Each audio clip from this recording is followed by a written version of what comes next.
بسم الله الرحمن الرحیم. بدان که روز جمعه روز بزرگ است و فضل وی عظیم است و عید مؤمنان محسوب می شود. رسول اکرم صلی الله علیه و سلم گفتند هر کسی سه نماز جمعه را به عذر به تأخیر گذارد گویا اسلام را در پس پشت انداخته باشد و دل او زنگال گرفته و باز می فرماید.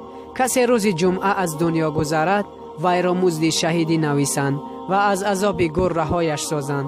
رسول اکرم صلی الله علیه و سلم فرموده اند هر کسی که در ساعت اولی آن روز به مسجد جامع رود ثوابش آنچنان باشد که اشتری را در راه خدا قربان کرده باشد. اگر دوم ساعت حاضر شود گویا گاوی را قربانی کرده باشد. اگر در ساعت سیوم رود گویا گوسفندی را قربانی کرده باشد. اگر در ساعت چهارم رود گویا ماکیانی را صدقه کرده باشد. اگر در ساعت پنجم رود گویا تخم مرغ را صدقه کرده باشد ثواب او را یابد. قصه از داستان محمد غزالی. السلام علیکم و رحمت الله و برکاته.